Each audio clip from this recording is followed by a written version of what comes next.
Tidak perlu menyemprotkan minyak wangi untuk di daerah sana. Biar harum kan, Dok? Alah, di situ justru Ada bukan aromanya tersendiri harum ya kan, memang udah warnanya, wanginya sudah khas ya. Jadi tidak perlu disemprot-semprot minyak wangi. Mau si nyong-nyong kayak mau apa malah jadi aneh. Mau si ya nyinyir kan? kayak malah jadi nggak jadi bergairah ya, Dok? Ya. Kemudian yang keempat, jangan dicukur gundul. Bukan gundul-gundul pacul ya. Kan tidak seksi boleh. dong. Karena itu rambut di situ itu juga bisa menyaring kotoran-kotoran.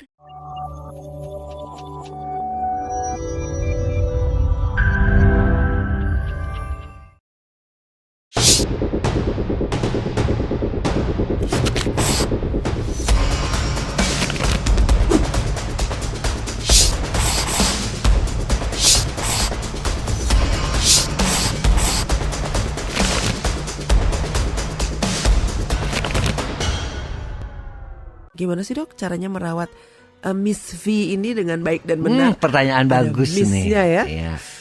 Miss Jadi apa? Miss apa? Miss V ya, yang dicintai oleh Mr. P.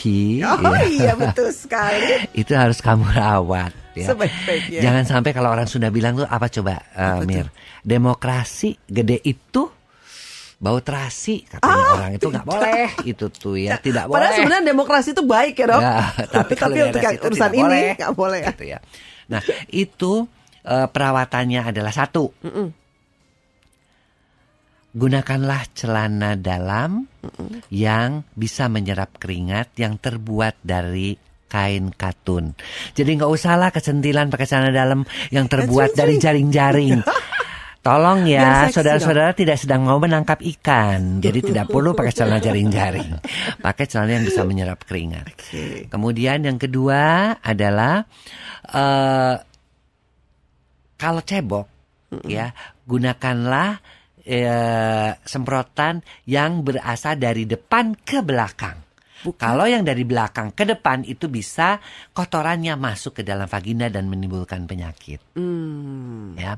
Kemudian bersihkan toilet sebelum melakukan aktivitas untuk buang air besar ataupun berkemih. Pakai semprot dulu. Kalau perlu bawa tisu basah dulu. Ingat loh, 15-20% daripada penyakit-penyakit kelamin atau penyakit-penyakit yang bisa ke kanker kemana-mana itu sering kali ditularkan oleh toilet yang kotor. Oh no. Oh situ, no. Ya? Walaupun itu di rumah sendiri, Dok. Di rumah sendiri pun kita nggak tahu kalau rumah toilet tamu dan sebagainya. Pokoknya menjadi kebiasaan punya tisu basah atau tisu ini bersihkan dulu. Kalau dikasih antiseptik, alhamdulillah itu lebih bagus lagi. Sama aja kayak kita mau cuci tangan, mau makan, mau apa mesti cuci tangan dulu. Sama kalau ke toilet ya bersihin dulu, apalagi toilet. Kecuali kalau WC-nya WC jongkok, nggak didudukin kan, itu sih tinggal nggak masalah ya. Karena dulu aduh WC-nya kok di rumah itu. Rumahnya mewah, WC-nya jongkok kayak WC di kamar pembantu. Padahal sih justru WC jongkok itu yang paling sehat. Karena dia tidak menyentuh bagian-bagian daripada tubuh kita. Paha atau apa, bokong ya. Sehingga daerah itu dijamin lebih bersih. Ya, itu tadi ketiga. Tidak perlu menyemprotkan minyak wangi untuk di daerah sana. Biar harum kan, Dok? Alah, di situ justru ada bukan harum ya kan, memang udah warnanya, wanginya sudah khas ya. Jadi tidak perlu disemprot-semprot minyak wangi. Mau si nyong-nyong kayak mau apa malah jadi aneh. Mau si nyinyir kayak malah jadi nggak jadi bergairah ya, Dok? Ya. Kemudian yang keempat, jangan dicukur gundul. Bukan gundul-gundul pacul ya. Kan tidak boleh. Dong. Karena itu rambut di situ itu juga bisa menyaring kotoran-kotoran yang dari udara ataupun apa yang mau masuk ke situ, tersaring dulu tuh sebelum masuk ke vagina tuh, sehingga bisa lebih bersih. Kemudian kalau sudah cebok, gunakanlah sabun yang lembut. Ya, artinya sabun bayi. Yang wangi-wangi ya. gitu perlu? Jangan, yang wangi, apalagi wangi sabun buat cuci, gitu ya. ya itu aduh. Pakai wangi lagi. Cap tangan coba dulu. Kan Itu ada baru dong bisa kayak ada. gitu. Sekalian Sekalian nyuci, sekalian aku juga cuci di daerah situ. kayak gitu gitu. Jadi Aduh. cukur nggak boleh sampai botak, tapi Nggak cukur boleh. seadanya dok. Cukup di bob.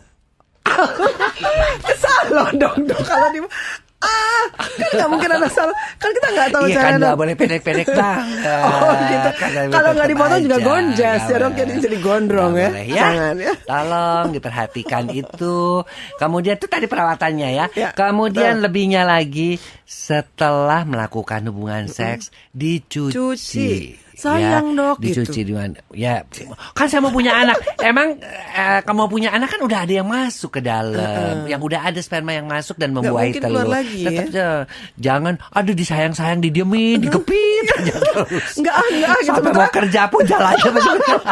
Kayak pakai Biar spam hamil, gitu loh. biar hamil.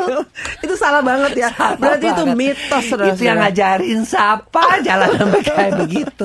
Biar nggak keluar lagi Iya, dokter. Dok, nggak keluar Ya lagi. tapi kan sebagian sudah masuk. Udah Yang itu mah otomatis, sisa-sisanya gitu loh. Jadi Jadi jangan ya. percaya dengan mitos-mitos Oke. ya. Kemudian juga hal yang lain adalah dalam perawatan organ reproduksi tersebut, kalau menggunakan celana, kalau tidur celana dalam yang ketat lepas. Gunakan rok, daster, itu bagus. Kalau perlu tidak Ya. bercelana nggak apa-apa. Kalau tidak pakai celana dalam jangan, nanti ada kecoa masuk. Aduh, itu nggak, itu salah juga. Kalau Kalau salah, jadi ada yang tetap tidur pakai tuh celana, tetap pakai tapi celana. jangan yang jaring-jaring, Iya, jangan yang ketat, yang katun, yang kemudian katun. pakai daster yang sehingga anginnya masih ada, jadi dia kering ya. Oke. Kalau yang pakai ketat-ketat itu justru bisa lecet di daerah selangkangannya. Kalau saya suka pakai warna hitam, jadi semuanya hitam gitu, nggak apa ya dok? Nggak apa-apa, Supaya agak hitam-hitam seksi nggak gitu. masalah. Nggak masalah, warna nggak masalah, Tapi Dok. kalau lagi mau hubungan seks kan ada yang ya linciri-linciri yang bagus dan gitu ya pakailah Boleh gitu ya. loh untuk menarik suami ya, artinya Ada saatnya bagaimanapun ada variasi-variasi dalam hubungan seks. Nah itu tadi tips untuk perawatan organ intim. Terus terang justru mereka itu yang menjadi pasien-pasien dokter kandungan adalah mereka-mereka yang perawatan organ-organ reproduksinya nggak bener.